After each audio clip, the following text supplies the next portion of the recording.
नमस्कार खाद्य शब्दटा शुणिले बेले बेले टिके बोरिंग लागे नुहे कि किंतु केबे भाबिचंती आमे प्रतिदिन जहा खाउछे ताहा ही हमकु चलाउथिबा प्रकृत इंधन हाँ आम शरीरर असल शक्ति तेबे चलंतु आजी एही चमत्कार इंधनर कहानी को टिके भीतरु जाई देखिबा।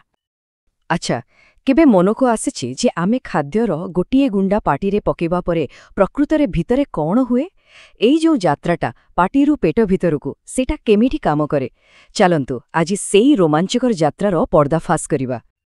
तेबे आम यात्रार प्रथम भाग हेउछि इंधन। हाँ आमे आगे बुझिबा जे खाद्य प्रकृतरे केउ जिनिसरे तयारी जहाँ आम शरीर पई इत्ते जरूरी। तेबे एही जेउ पोषण कथा आमे कहुछे एटा प्रकृतरे कौन सीधा कहिबाकू गले एहा हेउछि सेही प्रक्रिया जेउथिरे जीवमाने खाद्यरू शक्ति पांती बढ़ंती आउ निज शरीरकू मरामती भी करंती। एहा बिना तो जीवन चलिबा असंभव सीधा कथा। देखंतु आम खाद्यरे मुख्यतः एई 6 प्रकारर जिनिस थाए। प्रथमे आसिला श्वेतसार जेमिति कि भात रुटीरू मिले एटा होछि हमर इन्स्टांट एनर्जी गाड़ीर पेट्रोल भड़ी। तापरे आसिला स्नेहसार तेल घियरू एटा आम शक्ति को स्टोर करी रखे। आउ पुष्टिसार जहा डाली अंडारू मिले सेटा होछि हमर बॉडी बिल्डर शरीर को तैयारी करे मरामती करे। एहा छड़ा विटामिन धातुसार पानी ए सब भी शरीरर पूरा सिस्टम को ठीक ठाक चलेबा पई निहाती दरकार। अच्छा तेबे आमे तो जानिगले खाद्यरे कौन कौन थाए। एबे आसंतु देखिबा ए पृथ्वीर सबु जीव केमति खांती माने खाद्य पाइबार मुख्य उपाय कौन। देखंतु जीव जगतरे 2 प्रकार टीम अछि। गोटे टीम होउछि स्वभोजी जेमिति कि गछलता सेमाने होउछंती मास्टर शेफ सूर्य किरण पानी आउ पवन को व्यवहार करी निज खाइबा निजे तैयारी कर दियंती। आउ आमे माने होउछे द्वितीय टीम रे परभोजी माने आमको खाइबा पई अन्य मानको ऊपर निर्भर करिबाकू पड़े। आउ एही जो परभोजी टीम अछि ना तांको भितरे भी अलगा अलगा खेडाली। आमे मनुष्य माने होउछे होलोजोइक माने खाद्य को पूरा गिड़ी देई पेट भितरे हजम करू। आउ किछि अछंती सैप्रोफाइटिक जेमिति कि छतु सेमाने होउछंती प्रकृतिर सफाई कर्मचारी मला जिनिस खाई परिवेश को सफा रखंती। आउ तृतीय प्रकार सेमाने हेले परजीवी जेमिति कि उकुणी सेमाने तो आम ऊपरे रही आमरी खाद्य खांती। हौ बाहर दुनिया कथा तो बहुत हैला एबे चलंतु निज शरीर भितर को डेई पड़िबा। आम भितरे थिबा एही आश्चर्यजनक खाद्य कारखाना केमिति काम करे आसंतु देखिबा। आमर पाचनतंत्र जाहाकू एलिमेंटरी केनाल कुहा जाए सेटा गोटे लंबा असेंबली लाइन भली। खाद्यर यात्रा आरंभ हुए मुखरू तापरे खाद्यनली देई पाकस्थली रे पहुंचे सेठू क्षुद्रांत्र आउ शेषरे बृहदंत्र। तेबे चलंतु एही यात्रार प्रतिटी स्टॉप रे कौन कौन हुए ताकू टिके पाखुरु देखिबा। तेबे प्रथम स्टेशन हेउछि मुख। एठी दांत खाद्य को भांगी चुरमाल करि दिए आउ ठीक सेतिकी बेले आम लाଳରେ थिबा गोटे एंजाइम अमाइलेज सीधा श्वेतसार उपरे आक्रमण करे। कहिबाकू गले हजमर प्रकृत खेल एठू ही आरंभ होई जाए। मुख परे खाद्य सीधा जाई पहुंचे पाकस्थली रे जहाकी गोटे एसिड टांकी भली। एठी थिबा हाइड्रोक्लोरिक एसिड खाद्य सह आसीथिबा सबु जीवाणु को नष्ट करि दिए आउ पेप्सिन नामक आउ एक एंजाइम पुष्टिसार को हजम करिबा काम आरंभ करि दिए। आउ एबे आसिला सबुठु गुरुत्वपूर्ण स्टेशन क्षुद्रात्र। एइठी ही असल काम हुए।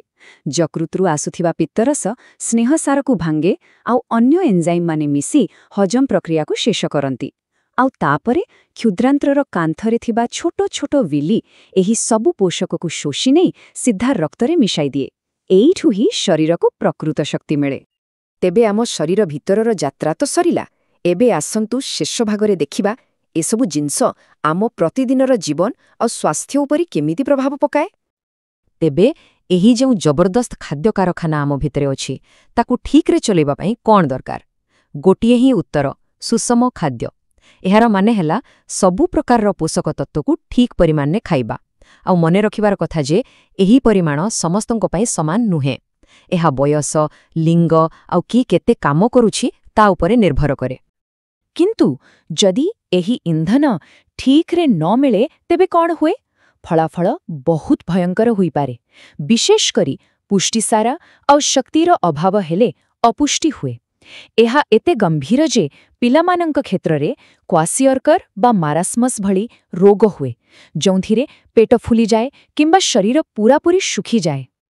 ଖାଲି ସେତିକି ନୁହେଁ, କିଛି ଛୋଟ ଛୋଟ ଜିନିଷର ଅଭାବ ବି ବଡ଼ ସମସ୍ୟା ସୃଷ୍ଟି କରେ, ଯେମିତିକି ଭିଟାମିନ୍ ଏ କମ୍ ହେଲେ ଅନ୍ଧାର କଣ ରୋଗ, ରାତିରେ ଠିକ୍ରେ ଦେଖାଯାଏନି। ଭିଟାମିନ୍ ସିର ଅଭାବ ତେବେ ସ୍କର୍ଭି ହେବ, ଯେଉଁଥିରେ ମାଢ଼ିରୁ ରକ୍ତ ବାହାରେ। ଆଉ ଲୌହ ସାର କମିଗଲେ ସିଧା ରକ୍ତହୀନତା ବା ଏନିମିଆ ଆଉ ଫଳ ସବୁବେଳେ ଦୁର୍ବଳ ଲାଗିବା। ଆମ ସ୍ୱାସ୍ଥ୍ୟ ପାଇଁ ଆଉ ଗୋଟେ ବଡ଼ ବିପଦ ବି ଅଛି, ଯାହା ବାହାରୁ ଆସେ। ତାହା ହେଉଛି ଖାଦ୍ୟରେ ଅପମିଶ୍ରଣ। କେତେବେଳେ କ୍ଷୀରରେ ପାଣି ମିଶାଯାଏ ତ କେତେବେଳେ ମିଠାରେ ମେଟାନେଲ୍ ୟେଲୋ ଭଳି ବିପଜ୍ଜନକ ରଙ୍ଗ। ଆଉ ଏହାର ପରିଣାମ ସାଧାରଣ ଆଲର୍ଜିଠାରୁ ଆରମ୍ଭ କରି ଦୀର୍ଘକାଳୀନ ଗମ୍ଭୀର ରୋଗ ପର୍ଯ୍ୟନ୍ତ କିଛି ବି ହୋଇପାରେ। ତେବେ ଏତେ ସବୁ ଭିତରେ ଖାଦ୍ୟକୁ ନଷ୍ଟ ହେବାରୁ ବଞ୍ଚାଇବା ପାଇଁ ଆମ ପୂର୍ବପୁରୁଷମାନେ ବହୁତ ବୁଦ୍ଧି ଖଟେଇଛନ୍ତି। ଶୁଖେଇକି ରଖିବା, ଲୁଣ କିମ୍ବା ଚିନିରେ ପକେଇବା, ଆଚାର ତିଆରି କରିବା, ଏସବୁ ହେଉଛି ପୁରୁଣାକାଳିଆ ଉପାୟ। ଆଉ ଆଜିକାଲି ତ ଫ୍ରିଜିଂ, ପାଶ୍ଚୁରାଇଜେସନ୍ ଭଳି ଆଧୁନିକ ଟେକ୍ନିକ୍ ବି ଅଛି। ଏସବୁର ମୂଳ ଲକ୍ଷ୍ୟ ଗୋଟିଏ, ଖାଦ୍ୟକୁ ଅଣୁଜୀବଙ୍କଠାରୁ ବଞ୍ଚାଇବା। ତେବେ ଏହି ସମ୍ପୂର୍ଣ୍ଣ ଆଲୋଚନାରୁ ଆମେ ଗୋଟିଏ କଥା ଶିଖିଲେ, ଭଲ ସ୍ୱାସ୍ଥ୍ୟର ମୂଳଦୁଆ ଦୁଇଟି ଜିନିଷ ଉପରେ ହିଁ ତିଆରି ହେଉଛି। ଗୋଟିଏ ହେଲା ସୁଷମ ଖାଦ୍ୟ ଆଉ ଅନ୍ୟଟି ହେଲା ଉପଯୁକ୍ତ ସ୍ୱଚ୍ଛତା। ବାସ୍ ଏତିକି।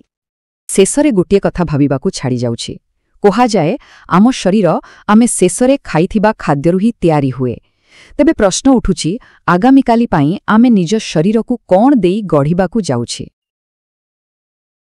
ଆଜି ଆମେ ସମସ୍ତଙ୍କ ଜୀବନ ସହ ଜଡ଼ିତ ଗୋଟେ ବହୁତ ଜରୁରୀ ବିଷୟରେ କଥା ହେବା, ପୋଷଣ।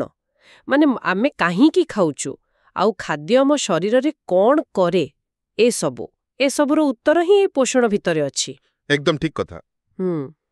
ହଁ, ଏଇଟା ସେଇ ପ୍ରକ୍ରିୟା ଯାହା ଆମକୁ ବଞ୍ଚିବାକୁ, ବଢ଼ିବାକୁ ଆଉ କାମ କରିବାକୁ ଶକ୍ତି ଦିଏ। ହଁ, ପୋଷଣ ମାନେ କେବଳ ପେଟ ଭରିବା ନୁହେଁ, ଏଟା ଆମ ଶରୀର ଚାଲିବା ପାଇଁ ମାନେ ମୂଳ ଆଧାର। ଶକ୍ତି ପାଇବାଠୁ ଆରମ୍ଭ କରି ଶରୀରର କ୍ଷୟ ପୂରଣ କରିବା, ରୋଗ ସହ ଲଢ଼ିବା, ଏସବୁ ପାଇଁ ପୋଷକ ତତ୍ତ୍ୱ ଦରକାର। ତେବେ ଆଜି ଆମେ ଏଇ ପୋଷଣର ମୂଳ କଥାଟା, ଏହାର ଭିନ୍ନ ଭିନ୍ନ ଦିଗ ଆଉ ଆମ ସ୍ୱାସ୍ଥ୍ୟ ପାଇଁ ଏହାର ଗୁରୁତ୍ୱକୁ ଆହୁରି ଭଲ ଭାବେ ବୁଝିବାକୁ ଚେଷ୍ଟା କରିବା। ଚାଲନ୍ତୁ ସେଇଠୁ ହିଁ ଆରମ୍ଭ କରିବା। ଆମ ଖାଦ୍ୟରେ ଏମିତି କ'ଣ ସବୁ ଅଛି ଯାହାକୁ ଆମେ ପୋଷକ ତତ୍ତ୍ୱ କହୁଛେ? ଶୁଣିବାକୁ ତ ମିଳେ ବହୁତ ପ୍ରକାରର ଅଛି। ହଁ, ମୁଖ୍ୟତଃ ଆମେ ଏମିତି 7 ପ୍ରକାରର ପୋଷକ ତତ୍ତ୍ୱ ବିଷୟରେ କଥା ହଉ। ସେଗୁଡ଼ିକ ହେଲା ଶ୍ୱେତସାର, ତାପରେ ସ୍ନେହସାର, ପୁଷ୍ଟିସାର, ଭିଟାମିନ୍, ଖଣିଜ ଲବଣ, ଜଳ ଆଉ ଖାଦ୍ୟତନ୍ତୁ। ଆଚ୍ଛା। ଏମାନଙ୍କ ଭିତରୁ ପ୍ରତ୍ୟେକର କାମ ଅଲଗା ଅଲଗା, କିନ୍ତୁ ସବୁ ଆମ ଶରୀର ପାଇଁ ମାନେ ନିହାତି ଜରୁରୀ। ଠିକ୍ ଅଛି। ତେବେ ପ୍ରଥମେ ତାହେଲେ ଶ୍ୱେତସାର, କାର୍ବୋହାଇଡ୍ରେଟ୍ସ କଥା କହିବା। ଆମ ଓଡ଼ିଆ ଘରେ ତ ଭାତ, ରୁଟି ମୁଖ୍ୟ ଖାଦ୍ୟ। ଏଗୁଡ଼ିକ ସେଇଠି ଆସିବ ନା? ନିଶ୍ଚୟ ନିଶ୍ଚୟ। ଭାତ, ଗହମ, ଆଳୁ, ଚିନି ଏସବୁ ଶ୍ୱେତସାରର ବହୁତ ଭଲ ଉତ୍ସ। ଏମାନଙ୍କୁ ଆମେ ଶରୀରର କ'ଣ କହନ୍ତି, ପ୍ରାଥମିକ ଇନ୍ଧନ ବୋଲି କହିପାରିବା। ଓହୋ। ହଁ, କାରଣ ଏଗୁଡ଼ିକୁ ଆମକୁ ତୁରନ୍ତ ଶକ୍ତି ଦିଅନ୍ତି। ଆମର ଯେଉଁ ଦୈନନ୍ଦିନ କାମ, ସେଥିପାଇଁ ଦରକାର ହୁଏ। ଆଉ ସ୍ନେହସାର ବା ଫ୍ୟାଟ୍ସ, ତେଲ, ଘିଅ କଥା ଶୁଣିଲେ ମୋତେ ଟିକେ ଡର ଲାଗେ ଏହା ବୋଧେ ଏତେ ଭଲ ନୁହେଁ। ନାଇଁ, ସେଠି ଗୋଟେ ଭୁଲ ଧାରଣା ଅଛି ବେଳେବେଳେ। ଦେଖନ୍ତୁ, ସ୍ନେହସାର ବି ଆମ ପାଇଁ ଜରୁରୀ, କିନ୍ତୁ ହଁ, ସୀମିତ ମାତ୍ରାରେ। ଏହା ଶ୍ୱେତସାରଠୁ ବି ବେଶୀ ଶକ୍ତି ଷ୍ଟୋର କରି ରଖେ। ଆଚ୍ଛା। ହଁ, ଆଉ ଶୀତଦିନେ ଦେହକୁ ଗରମ ରଖିବା, କିଛି ନରମ ଅଙ୍ଗକୁ ସୁରକ୍ଷା ଦେବା, ଆଉ ଜାଣିଛନ୍ତି କିଛି ଜରୁରୀ ଭିଟାମିନ୍ ଅଛି ଯେମିତିକି ଏ, ଡି, ଇ, କେ, ସେଗୁଡ଼ିକ ଶରୀରରେ ଆବଜର୍ଭ ହେବା ପାଇଁ ବି ଏହା ସାହାଯ୍ୟ କରେ। ଓ ବୁଝିଲି। ହଁ, ତେଲ, ଘିଅ, ବାଦାମ, ନଡ଼ିଆ ଏସବୁରେ ମିଳେ। ବୁଝିଗଲି। ଆଉ ପୁଷ୍ଟିସାର ବା ପ୍ରୋଟିନ୍, ତାର କାମ କ'ଣ? ଆମେ ତ ଶୁଣୁ ପିଲାଙ୍କ ବଢ଼ିବା ପାଇଁ ଏହା ବହୁତ ଦରକାର। କେବଳ ପିଲାଙ୍କ ପାଇଁ ନୁହେଁ, ସମସ୍ତଙ୍କ ପାଇଁ। ପୁଷ୍ଟିସାର ହେଲା ଆମ ଶରୀରର ଗୋଟେ ପ୍ରକାର ନିର୍ମାଣ ସାମଗ୍ରୀ। ନିର୍ମାଣ ସାମଗ୍ରୀ? ହଁ, ଆମର ମାଂସପେଶୀ, ଚମଡ଼ା, କେଶ, ଏପରିକି ରକ୍ତରେ ଯେଉଁ ହିମୋଗ୍ଲୋବିନ୍ ଅଛି, ସେସବୁ ତିଆଡ଼ିରେ ପ୍ରୋଟିନ୍ର ହାତ ଅଛି। ଆଉ ଶରୀରରେ କିଛି କ୍ଷୟ ହେଲେ ତାର ମରାମତି ପାଇଁ ବି ଏଇଟା ଦରକାର।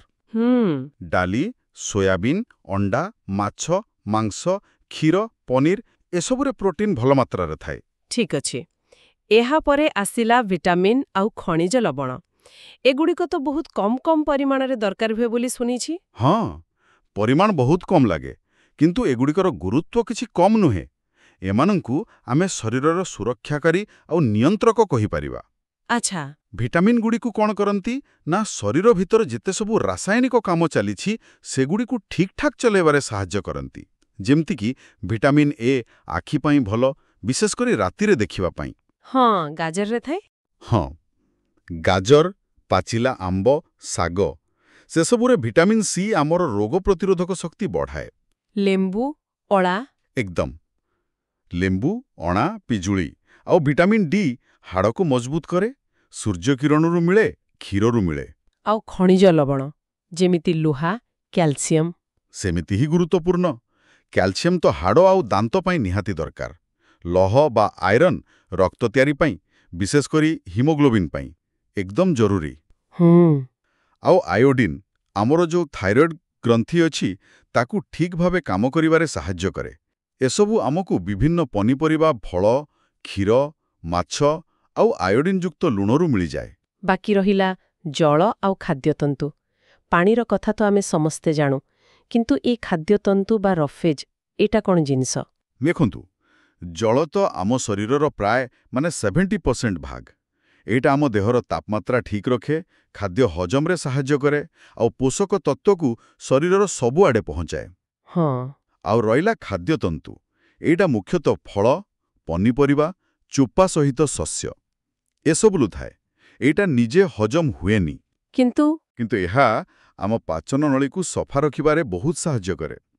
କୋଷ୍ଠକାଠିନ୍ୟ ଭଳି ସମସ୍ୟା ହେବାକୁ ଦିଏନି। ତେଣୁ ଏହା ବି ସେତିକି ହିଁ ଜରୁରୀ। ବାଃ, ତାହେଲେ ଏଇ 7ଟି ଜିନିଷ ମିଶିକି ଆମର ପୋଷଣର ଆବଶ୍ୟକତା ପୂରଣ କରନ୍ତି। କିନ୍ତୁ ମୋ ମନରେ ଗୋଟେ ପ୍ରଶ୍ନ ଆସୁଛି, ସବୁ ଜୀବ କ'ଣ ଏକା ପ୍ରକାର ଖାଦ୍ୟ ଖାଆନ୍ତି? ଗଛ ସେ ତ କିଛି ଖାଏନି, ସେ କେମିତି ବଞ୍ଚେ? ବହୁତ ବଢ଼ିଆ ପ୍ରଶ୍ନ। ଏଇଠି ଆସୁଛି ପୋଷଣର ପ୍ରକାରଭେଦ କଥା। ବଡ଼ ମଜାଦାର ବିଷୟଟା। ଦେଖନ୍ତୁ, ମୁଖ୍ୟତଃ 2 ପ୍ରକାର ପୋଷଣ ଅଛି। ପ୍ରଥମଟି ହେଲା ସ୍ୱଭୋଜୀ ପୋଷଣ, ମାନେ ଅଟୋଟ୍ରଫିକ୍। ଏଥିରେ ଜୀବ ନିଜ ଖାଦ୍ୟ ନିଜେ ତିଆରି କରେ। ଯେମିତି ଗଛ। ଏକଦମ। ସବୁଜ ଉଦ୍ଭିଦ ଏହାର ସବୁଠୁ ଭଲ ଉଦାହରଣ। ହଁ, ସେଇ ଆଲୋକଶ୍ଳେଷଣ ପ୍ରକ୍ରିୟା। ମନେ ପଡ଼ୁଛି, ସ୍କୁଲରେ ପଢ଼ିଥିଲି, ସୂର୍ଯ୍ୟ କିରଣ, ପାଣି ଆଉ ପବନରୁ କିଛି ନେଇ ଗଛ ନିଜ ଖାଦ୍ୟ ବନାଏ। ବିଲକୁଲ। ପବନରୁ ନିଏ କାର୍ବନ ଡାଇଅକ୍ସାଇଡ୍, ମାଟିରୁ ପାଣି, ଆଉ ପତ୍ରରେ ତାର ସେଇ ସବୁଜ କଣିକା କ୍ଲୋରୋଫିଲ୍ ଥାଏ। ସେଇଟା ସୂର୍ଯ୍ୟକିରଣକୁ ଧରି ନିଜ ପାଇଁ ଶର୍କରା ଜାତୀୟ ଖାଦ୍ୟ ମାନେ ଗ୍ଲୁକୋଜ୍ ତିଆରି କରେ। ଗୋଟେ ଅଦ୍ଭୁତ ରାସାୟନିକ କାରଖାନା ଭଳି। ଆଉ ଅମ୍ଳଜାନ ବି ବାହାର କରେ। ହଁ, ଆଉ ସେଇ ଅମ୍ଳଜାନ ଆମେ ନିଶ୍ୱାସରେ ନେଉ। ତାହେଲେ ଆମେ ସବୁ ଯୋଉମାନେ ନିଜ ଖାଦ୍ୟ ନିଜେ ତିଆରି କରିପାରୁନୁ, ଆମେ କେଉଁଥିରେ ଆସିବୁ? ଆମେ ଆସିବୁ ଦ୍ୱିତୀୟ ପ୍ରକାରରେ। ତାକୁ କୁହାଯାଏ ପରଭୋଜୀ ପୋଷଣ ବା ହେଟେରୋଟ୍ରୋଫିକ୍। ଏଥିରେ ଜୀବ ନିଜ ଖାଦ୍ୟ ପାଇଁ ସିଧାସଳଖ ହେଉ ବା ବୁଲେଇକି ହେଉ ଉଦ୍ଭିଦ କିମ୍ବା ଅନ୍ୟ ପ୍ରାଣୀ ଉପରେ ନିର୍ଭର କରେ। ଏହାର ପୁଣି କିଛି ଭାଗ ଅଛି। ଆଚ୍ଛା। ଯେମିତି ଗୋଟେ ହେଲା ପ୍ରାଣୀସମ ପୋଷଣ, ହୋଲୋଜୋଇକ୍। ଏଥିରେ ଜୀବ ଖାଦ୍ୟକୁ ଗିଳିଦିଏ ଆଉ ଶରୀର ଭିତରେ ହଜମ କରେ।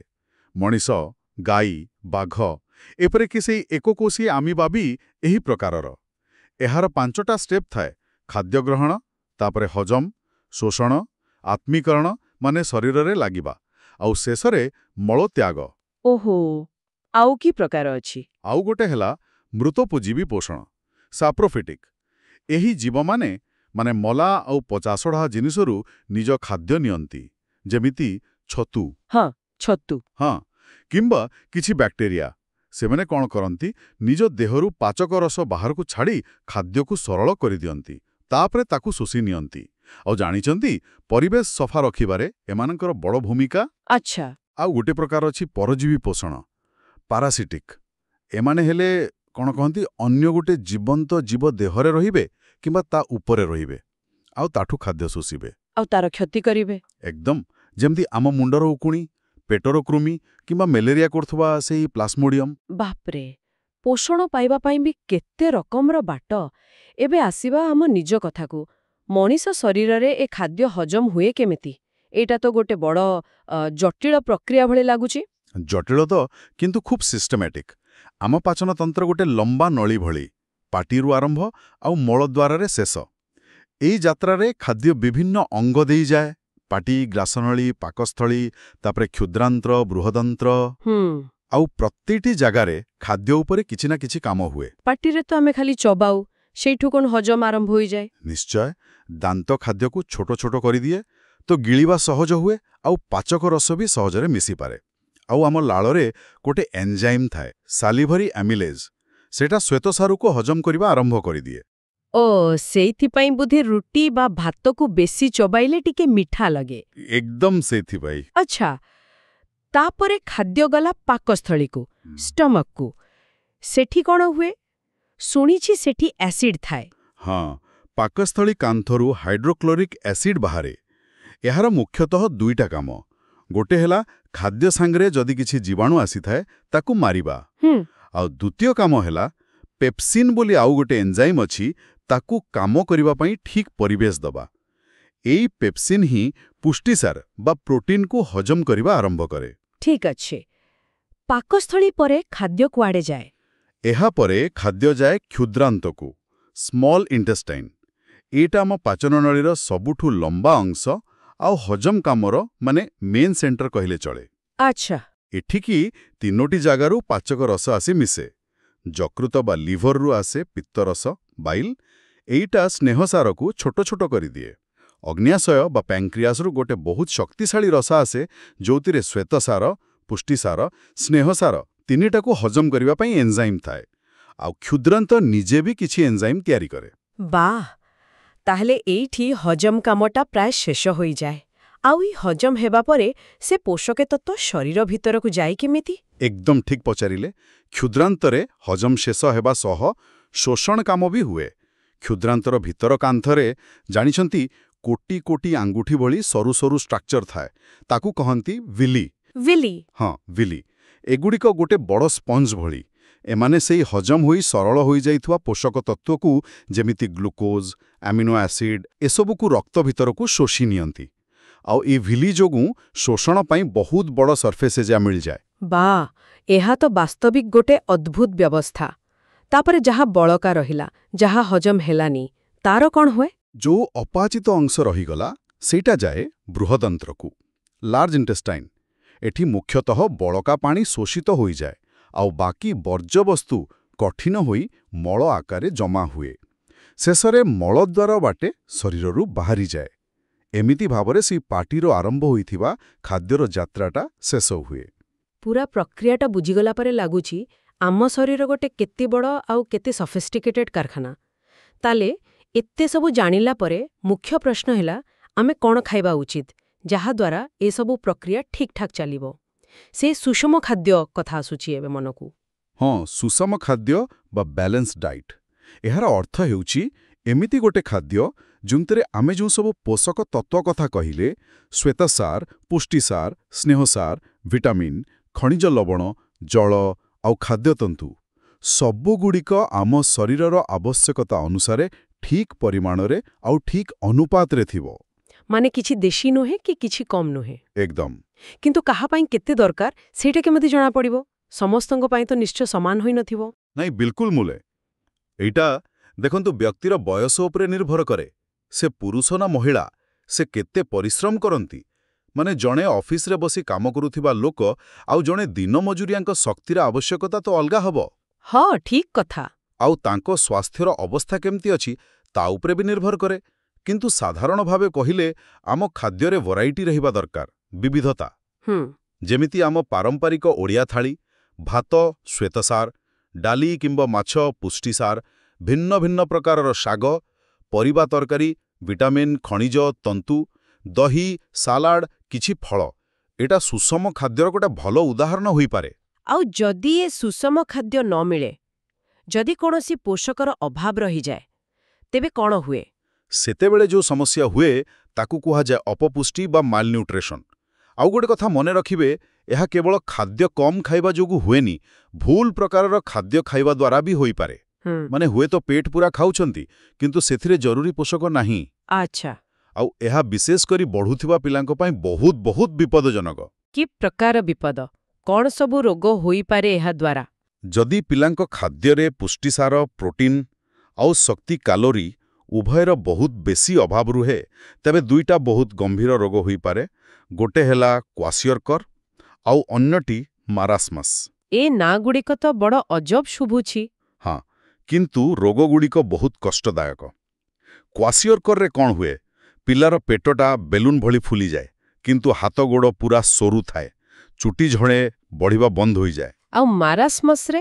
ମାରାସ୍ମସ୍ରେ ପିଲାଟି ପୁରା ଶୁଖିଲା କାଠି ଭଳି ହୋଇଯାଏ, ମାଂସପେଶୀ ସବୁ ନଷ୍ଟ ହୋଇଯାଏ। ବାପ୍ରେ, ଏହା ତ ବହୁତ ଭୟଙ୍କର କଥା। ଆଉ ଭିଟାମିନ୍ ବା ଖଣିଜ ଲବଣ ଅଭାବରୁ କ'ଣ ହୁଏ? ଡିଜିଜ୍ କହୁ, ଯେମିତି ଭିଟାମିନ୍ ଏ ଅଭାବରୁ ହୁଏ ଅନ୍ଧାର କଣା, ରାତିରେ ଭଲ ଦେଖାଯାଏନି। ଭିଟାମିନ୍ ସି ଅଭାବରୁ ସ୍କର୍ଭି, ଦାନ୍ତ ମାଢ଼ିରୁ ରକ୍ତ ପଡ଼େ। ଭିଟାମିନ୍ ଡି ଅଭାବରୁ ପିଲାଙ୍କର ରିକେଟ୍ସ ହୁଏ, ହାଡ଼ ବଙ୍କା ହୋଇଯାଏ। ସେମିତି ଲୌହ ବା ଆଇରନ୍ ଅଭାବରୁ ରକ୍ତହୀନତା ହୁଏ, ଏନିମିଆ। ଏନିମିଆ ତ ଆମ ଦେଶରେ ବହୁତ ବେଶୀ ଶୁଣାଯାଏ। ହଁ, ଏହା ଏକ ବହୁତ ବଡ଼ ସମସ୍ୟା, ବିଶେଷ କରି ମହିଳା ଆଉ ପିଲାଙ୍କ ଭିତରେ। ଆଉ ଆୟୋଡିନ୍ ଅଭାବରୁ ଗଳଗଣ୍ଡ ହୁଏ, ଗଇଟର। ତାହେଲେ ଏସବୁରୁ ବଞ୍ଚିବା ପାଇଁ କ'ଣ କରିବା ଦରକାର? କେବଳ ସୁଷମ ଖାଦ୍ୟ ଖାଇଲେ ଚଳିବ? ସୁଷମ ଖାଦ୍ୟ ତ ମୂଳ କଥା, ତା ସହିତ ଆଉ କିଛି ନିର୍ଦ୍ଦିଷ୍ଟ କଥା ପ୍ରତି ଧ୍ୟାନ ଦେବା ଜରୁରୀ, ଯେମିତିକି ଆୟୋଡିନ୍ ମିଶା ଲୁଣ ବ୍ୟବହାର କରିବା। ହଁ, ଏଇଟା ତ ଏବେ ସବୁଆଡ଼େ ମିଳୁଛି। ହଁ, ଆଉ ଲୌହ ଓ କ୍ୟାଲସିୟମ୍ ଥିବା ଖାଦ୍ୟ, ଯେମିତି ଶାଗ, ମାଣ୍ଡିଆ, କ୍ଷୀର ଜାତୀୟ ଜିନିଷ, ଏସବୁ ନିୟମିତ ଖାଇବା। ଆଉ ଗୋଟେ ବହୁତ ଗୁରୁତ୍ୱପୂର୍ଣ୍ଣ କଥା ହେଲା, ପେଟରେ କୃମି ନ ହେବା ପାଇଁ ସଫା ସୁତରା ରହିବା ଆଉ ଡାକ୍ତରଙ୍କ ପରାମର୍ଶରେ ନିୟମିତ କୃମିନାଶକ ଔଷଧ ଖାଇବା। ଓ, କୃମି ଯୋଗୁଁ ବି ଅସୁବିଧା ହୁଏ? ନିଶ୍ଚୟ, କାରଣ କୃମିମାନେ ଆମ ଖାଦ୍ୟରୁ ପୋଷକ ଚୋରି କରି ନିଅନ୍ତି। ତେଣୁ ଆମେ ଯେତେ ଭଲ ଖାଇଲେ ବି ଶରୀରରେ ଲାଗେନି। ବୁଝିଲି। ପୋଷଣ ସହିତ ଆଉ ଗୋଟେ କଥା ବି ଜଡ଼ିତ, ଖାଦ୍ୟର ଶୁଦ୍ଧତା। ଆଜିକାଲି ଏଇ ଖାଦ୍ୟରେ ମିଶାମିଶି ବା ଅପମିଶ୍ରଣ, ଫୁଡ୍ ଏଡଲ୍ଟ୍ରେସନ୍, ଏ କଥା ବହୁତ ଶୁଣିବାକୁ ମିଳୁଛି। ଏହା କେତେ ଗମ୍ଭୀର ସମସ୍ୟା? ହାନିକାରକ ଜିନିଷ ମିଶାଇ ଦିଅନ୍ତି। ଯେମିତି କ୍ଷୀରରେ ପାଣି ମିଶାଇବା ତ ସାଧାରଣ କଥା, କେହି କେହି ଷ୍ଟାର୍ଚ୍ଚ ବି ମିଶାନ୍ତି। ହଳଦୀ ଗୁଣ୍ଡରେ, ଲଙ୍କା ଗୁଣ୍ଡରେ, ମସଲାରେ ବିଷାକ୍ତ ରଙ୍ଗ ମିଶାନ୍ତି। ଏମିତି ଅନେକ ଉଦାହରଣ ଅଛି। ଏହାର ପରିଣାମ କ'ଣ ହୋଇପାରେ ଆମ ସ୍ୱାସ୍ଥ୍ୟ ଉପରେ? ଏହା ସ୍ୱାସ୍ଥ୍ୟ ପାଇଁ ବହୁତ ଖରାପ। ସାଧାରଣ ପେଟ ଖରାପ, ବାନ୍ତି, ଫୁଡ୍ ପଏଜନିଂ ଏସବୁ ତ ହୋଇପାରେ, କିନ୍ତୁ ଯଦି ବହୁତ ଦିନ ଧରି ଏମିତି ମିଶାମିଶି ଖାଦ୍ୟ ଖିଆଯାଏ, ତେବେ କ୍ୟାନ୍ସର ଭଳି ମାରାତ୍ମକ ରୋଗ ହେବାର ବି ଆଶଙ୍କା ଥାଏ। ବାପ୍ରେ। ହଁ, ତେଣୁ ଆମକୁ ବହୁତ ସତର୍କ ରହିବାକୁ ପଡ଼ିବ।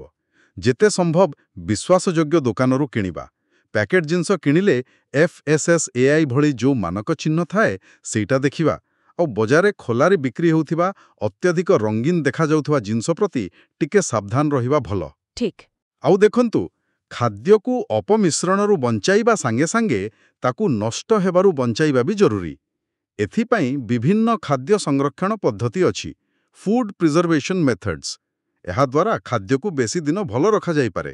ହଁ, ଯେମିତି ଆମ ଘରେ ଆଚାର କରନ୍ତି, ଶୁଖୁଆ କରନ୍ତି, ସେଗୁଡ଼ିକୁ ସେଇଥିରେ ଯିବ। ଏକଦମ, ସେଗୁଡ଼ିକ ହେଲା ପାରମ୍ପରିକ ପଦ୍ଧତି, ଯେମିତିକି ଖରାରେ ଶୁଖାଇବା, ଡ୍ରାଇଂ, ଲୁଣ ଦେଇ ରଖିବା, ସଲ୍ଟିଂ, ଆମ୍ବୁଲ।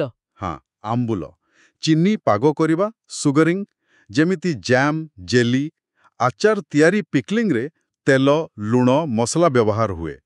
ଆଜିକାଲି ଆହୁରି ନୂଆ ପଦ୍ଧତି ଅଛି, ଯେମିତି ଫ୍ରିଜରେ ରଖିବା, ରେଫ୍ରିଜରେସନ୍, ପୁରା ବରଫ କରିଦେବା, ଫ୍ରିଜିଂ, କ୍ଷୀର ପାଇଁ ପାଶ୍ଚରାଇଜେସନ୍, ଆଉ ଏବେ ଯେଉଁ ଏୟାରଟାଇଟ୍ ପ୍ୟାକେଜିଂ ଆସୁଛି। ଏସବୁ କ'ଣ କରେ ନା, ଖାଦ୍ୟ ନଷ୍ଟ କରୁଥିବା ଯେଉଁ ଛୋଟ ଛୋଟ ଅଣୁଜୀବ ତାଙ୍କୁ ବଢ଼ିବାକୁ ଦିଏ ନାହିଁ। ବୁଝିଲି। ଏତେ ସବୁ ଜାଣିଲା ପରେ ଲାଗୁଛି ଖାଲି ଭଲ ଖାଇଲେ ହେବନି, କିଛି ଭଲ ଅଭ୍ୟାସ ବି ଦରକାର, ଯାହା ଆମ ପାଚନ କ୍ରିୟାକୁ ଠିକ୍ ରଖିବ। ନିଶ୍ଚିତ ଭାବରେ, କିଛି ବହୁ ସରଳ ଅଭ୍ୟାସ ଅଛି ଯାହା ବଡ଼ କାମରେ ଆସେ, ଯେମିତିକି ପ୍ରତିଦିନ ପ୍ରାୟ ଗୋଟିଏ ସମୟରେ ଖାଇବା। ହଁ, ଟାଇମ୍ରେ ଖାଇବା। ହଁ, ଖାଦ୍ୟକୁ ତରବର ହୋଇ ନ ଗିଳି ଭଲ ଭାବେ ଚୋବାଇ ଖାଇବା। ଦିନକୁ ପର୍ଯ୍ୟାପ୍ତ ପାଣି ପିଇବା, ଖାଇବା ଆଗରୁ ଓ ପରେ ଭଲ କରି ହାତ ଧୋଇବା, ଆଉ ବାସି କିମ୍ବା ଖରାପ ହୋଇଯାଇଥିବା ଖାଦ୍ୟ ସେସବୁ ନ ଖାଇବା। ଏହାଦ୍ୱାରା କ'ଣ ଆସିଡିଟି, ଗ୍ୟାସ୍ ଏସବୁ ସମସ୍ୟା କମିବ? ହଁ, ବହୁମାତ୍ରାରେ କମିବ।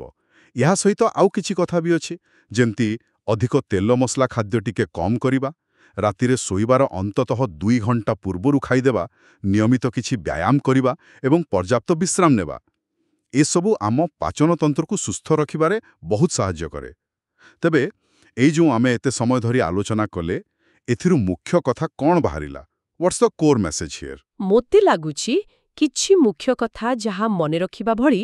ପ୍ରଥମତଃ, ଆମ ଖାଦ୍ୟରେ ଯେଉଁ 7 ପ୍ରକାରର ପୋଷକ ତତ୍ତ୍ୱ ଅଛି, ଶ୍ୱେତସାର, ସ୍ନେହସାର, ପୁଷ୍ଟିସାର, ଭିଟାମିନ୍, ଖଣିଜ, ଜଳ ଆଉ ତନ୍ତୁ, ସବୁ ଜରୁରୀ, କାହାଳିକୁ ବାଦ ଦେଇହେବନି। ଠିକ୍। ଦ୍ୱିତୀୟତଃ, ଗଛ ନିଜ ଖାଦ୍ୟ ନିଜେ ତିଆରି କରେ, ଆଉ ଆମ୍ଭେ ସବୁ ପ୍ରାଣୀ ଖାଦ୍ୟ ପାଇଁ ଅନ୍ୟ ଉପରେ ନିର୍ଭରଶୀଳ। ତୃତୀୟତଃ, ସୁଷମ ଖାଦ୍ୟ ମାନେ ସବୁ ପ୍ରକାର ପୋଷକ ଠିକ୍ ମାତ୍ରାରେ ଥିବା ଖାଦ୍ୟ ହିଁ ଭଲ ସ୍ୱାସ୍ଥ୍ୟର ମୂଳଦୁଆ। ଖାଦ୍ୟରେ ବିବିଧତା ରହିବା ଦରକାର। ଏକଦମ। ଚତୁର୍ଥତଃ, ପୋଷକ ତତ୍ତ୍ୱର ଅଭାବରୁ ଅପପୁଷ୍ଟି ଆଉ ଅନେକ ଗମ୍ଭୀର ରୋଗ ହୋଇପାରେ, ତେଣୁ ସନ୍ତୁଳିତ ଆହାର ନିହାତି ଜରୁରୀ। ନିଶ୍ଚୟ। ଆଉ ପଞ୍ଚମତଃ, ଖାଦ୍ୟର ଶୁଦ୍ଧତା ମାନେ ଅପମିଶ୍ରଣର ମୁକ୍ତ ହେବା ଏବଂ ଖାଦ୍ୟର ସୁରକ୍ଷା ମାନେ ତାକୁ ସଂରକ୍ଷଣ କରିବା, ଏ ଦୁଇଟା ବି ସମାନ ଭାବରେ ଗୁରୁତ୍ୱପୂର୍ଣ୍ଣ। ବହୁତ ବଢ଼ିଆ ଭାବରେ ସମରାଇଜ୍ କଲେ। ଆଶା କରୁଛୁ ପୋଷଣ ବିଷୟରେ ଏହି ବିସ୍ତୃତ ଆଲୋଚନା ଆମ ସମସ୍ତଙ୍କୁ ନିଜ ଖାଦ୍ୟପେୟ ବିଷୟରେ ଟିକେ ଅଧିକ ସଚେତନ ହେବାରେ ନିଶ୍ଚୟ ସାହାଯ୍ୟ କରିବ। ଶେଷରେ ଗୋଟେ ପ୍ରଶ୍ନ ଛାଡ଼ି ଯାଉଛୁ, ଯାହା ବିଷୟରେ ଟିକେ ଚିନ୍ତା କରାଯାଇପାରେ।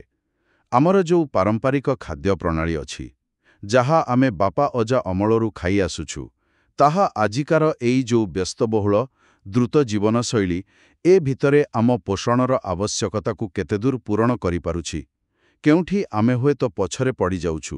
ଆଉ ଆମେ କିପରି ଆହୁରି ବୁଝିବିଚାରି ଏପରି ଖାଦ୍ୟ ବାଛିପାରିବା ଯାହା କେବଳ ପେଟ ପୂରାଇବ ନାହିଁ, ବରଂ ଶରୀରକୁ ପ୍ରକୃତରେ ପୋଷଣ ଦେବ?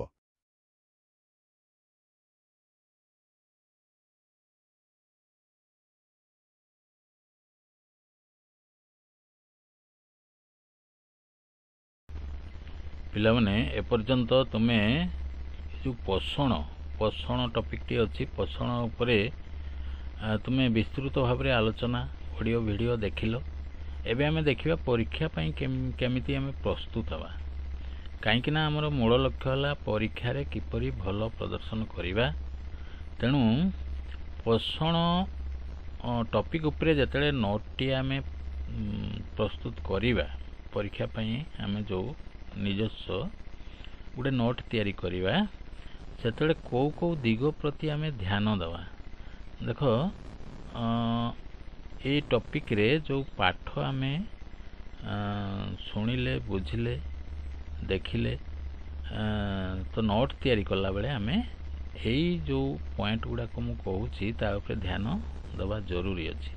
ତାହେଲେ ପରୀକ୍ଷା ପୂର୍ବରୁ ସମ୍ପୂର୍ଣ୍ଣ ଆମେ ପ୍ରସ୍ତୁତ ହେଇକି ପରୀକ୍ଷା ହଲ୍କୁ ଯାଇ ଭଲ ପ୍ରଦର୍ଶନ କରିପାରିବା ଏବଂ ଆମର ଆଶା ଅନୁଯାୟୀ ଆମେ ଭଲ ରେଜଲ୍ଟ ପାଇବା। ତ ଦେଖ, ଏଥିରେ କେଉଁ କେଉଁ ପଏଣ୍ଟ ପ୍ରତି ଆମେ ଦୃଷ୍ଟି ଦେବା। ଏଠି ଦେଖ, ପୋଷଣକୁ ମୋଟାମୋଟି ୟା ଭିତରେ ଯେଉଁ ପାଠ ବର୍ଣ୍ଣନା କରାଗଲା, ତା ମଧ୍ୟରେ ସଂଜ୍ଞା ଓ ଉଦ୍ଦେଶ୍ୟ, ଇଏ ଗୋଟେ ୟାର ପାଠ ଥିଲା। ତା ଉପରେ ତୁମେ ଦେଖିବ, ନୋଟଟିଏ ପ୍ରସ୍ତୁତ କରିବ। ସଂଜ୍ଞା ଉଦ୍ଦେଶ୍ୟ, ତାପରେ ଆସିଲା ପୋଷକ ତତ୍ତ୍ୱର ପ୍ରକାର, ତାପରେ ତୁମେ ଦେଖିଲ ଜୀବମାନଙ୍କରେ ପୋଷଣ ପ୍ରକାର, ତାପରେ ଉଦ୍ଭିଦରେ ଆଲୋକ ସଂଶ୍ଳେଷଣ, ଆଉ ପ୍ରାଣୀ ମଣିଷରେ ପୋଷଣ ଯେଉଁଟାକି ପାଚନ ତନ୍ତ୍ର, ତା ବିଷୟରେ ଜାଣିଲ, ବହୁତ କିଛି ବର୍ଣ୍ଣନା କରାଯାଇଛି। ସନ୍ତୁଳିତ ଆହାର, ତାପରେ ଅପପୁଷ୍ଟି ଓ ଅଭାବଜନିତ ରୋଗ, ଖାଦ୍ୟ ଅପମିଶ୍ରଣ, ଖାଦ୍ୟ ସଂରକ୍ଷଣ ପଦ୍ଧତି, ସ୍ୱାସ୍ଥ୍ୟକର ଅଭ୍ୟାସ ଓ ହଜମ ସମସ୍ୟା, ଆଉ କିଛି ପାଠ ଅଛି ଯେଉଁଟାକି ଆମର ମନେ ରଖିବା ନିତାନ୍ତ ଜରୁରୀ, ମନେ ରଖିବାକୁ ମୁଖ୍ୟ ବିଷୟ। ତ ୟାରି ଉପରେ ପୋଷଣ ଉପରେ ଏହିସବୁ ଦିଗ ପ୍ରତି ଆମେ ଧ୍ୟାନ ଦେବା ଯେତେବେଳେ ନୋଟଟିଏ ତିଆରି କରିବା। ତ ପ୍ରଥମେ ଦେଖିବା, ଏ ଯେଉଁ ଫାଷ୍ଟରେ ଅଛି ତୁମର ସଂଜ୍ଞା ଓ ଉଦ୍ଦେଶ୍ୟ, ସେଥିରେ କ'ଣ କ'ଣ ସବୁ ପାଠ ବର୍ଣ୍ଣନା କରାଯାଇଛି, ୟାକୁ ଆମେ ପରୀକ୍ଷା ପୂର୍ବରୁ ଟିକେ ମନେ ରଖିବା। ଦେଖ, ଏଥିରେ ଅଛି तुमर संज्ञा कौन उद्देश्य कौन तो संज्ञा रे आमे कौन लिखिबा संज्ञा रे लिखिबा खाद्य ग्रहण और उपयोग प्रक्रिया यारी कथा सेठी आमे पढ़िले ता उपरे नोट प्रस्तुत बड़े या उपरे आमे गुरुत्व देवा खाद्य ग्रहण उपयोग प्रक्रिया आ गोटे है उद्देश्य कौन उद्देश्य है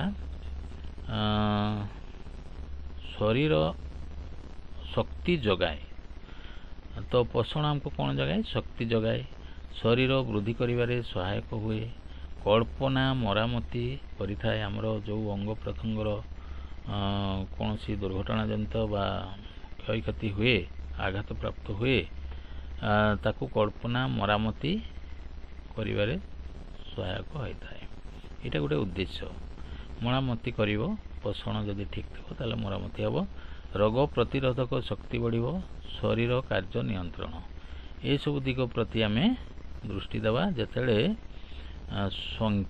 ए जो संज्ञा उद्देश्य पोषणर संज्ञा कौन आ उद्देश्य कौन जेतेले आमे या उपरे नोट प्रस्तुत करिवा ए दिग प्रति ध्यान देवा तापरे द्वितीय पॉइंट टी हला पोषण तत्वर प्रकार देखो ये पोषण तत्वर प्रकार एथिरे को दिग प्रति आमे ध्यान देवा एथिरे देखियो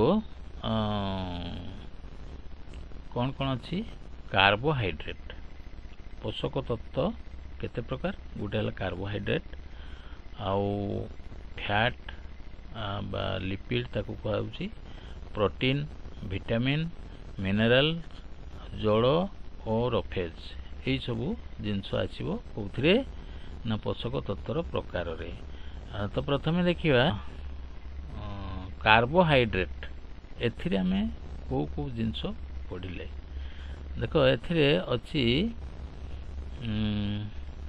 शीघ्र शक्ति उत्स आमको मिलूँ कार्बोहाइड्रेट रु शीघ्र शक्ति उत्स मिलता है आउ उदाहरण चाउल गहम आलू ये आमको शक्तिटा मिलता है एटा कौटू आसी कार्बोहाइड्रेट रु तापरे आउ कौन अच्छी फैट बा लिपिड कहूँ पोषक तत्वर आ गोटे पाठ हूँ फैट बा लिपिड लिपिड रे आमे कौन पाइबा लिपिड रे अच्छी देख अधिक शक्ति संरक्षण तापमात्रा नियंत्रण उदाहरण यही सब उदाहरण कौन ना तेल घी बादाम ये आमर फैट अधिक अच्छी तापरे यार जो नेक्स्ट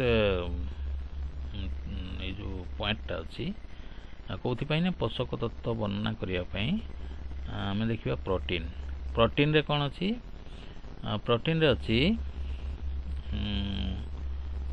तुमर शरीर गठन मरामती करिथाए प्रोटीन आमर शरीर गठन करिथाए मरामती करिथाए उदाहरण कौथिरे सब प्रोटीन मिले डाली अंडा माछ क्षीर ये आमको प्रोटीन मिलता है तत्परे विटामिन विटामिन ये देख विटामिन विटामिन रे हमको को पॉइंट पर गुरुत्व देवाक पड़ो ना विटामिन रे होची नियामक भूमिका कम परिमाण रे आवश्यक विटामिन टा हमर कम दरकार होता है किंतु दरकार होता है यार सठिक मात्रा हमको शरीर गठन पाई बा शरीर सुस्थता पाई हमको व्यवहार करने को पड़ो विटामिन ए रे कौन मिले ये देख विटामिन ए एथिरे दृष्टि शक्ति बढ़ी थाए कौथु मिले ना गाजर साग यही प्रकार खाद्य खाइले विटामिन ए हमको मिली थाए तत्पर देखिए विटामिन बी कम्प्लेक्स रे हमरो कौन शरीर कौन गठन रे सहायक हुए स्नायु कार्य ठीक भाव में करे मेटाबॉलिज्म रे सहायक हुए एवं समग्र शस्य डाली ये सब विटामिन बी टा मिली थाए तत्पर विटामिन सी ये देख विटामिन सी रे आमे कौन पाउछु रोग प्रतिरोधक शक्ति आमे पाई थाउ ये विटामिन सी टा कौठु मिले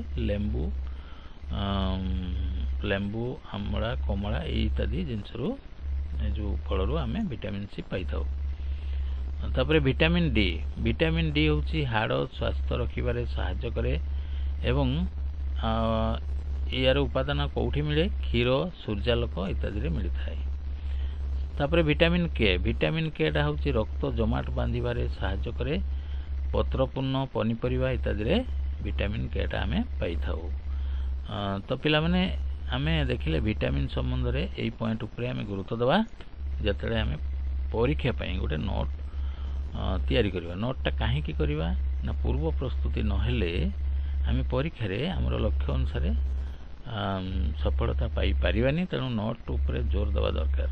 तो विटामिन पर आमे देखिबा मिनरल्स रे कौन सब उपादान रही कौ शिक्षा हमको देला तो आलोचना देखिल से मिनरल्स उपरे आमे देखिले जे कैल्शियम जोटा कि हाड़ दांत इत्यादि मजबूत करिवारे सुस्थ रखिबारे सहायक होइताय।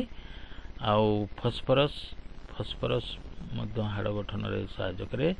लौह हिमोग्लोबिन पाई दरकार। आयोडीन थायराइड ग्रंथि को सुस्थ रखे। सोडियम एतिकी जिनस हला हमर मिनरल्स रु आमे पाई थाउ। तत्पर देखिबा ए जल और फेज जल कहीं आमे व्यवहार करथाउ शरीर को विकास रे से सहायता करथाय। तो एबे देखिबा जल रे कौन पॉइंट उपरे आमे गुरुत्व देबा।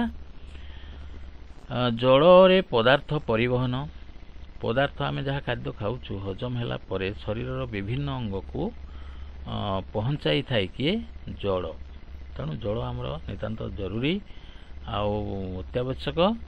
शरीर सुस्थता दिगरे यह बहु मात्रा रे आवश्यक होता है। आम शरीर 70% जल रही।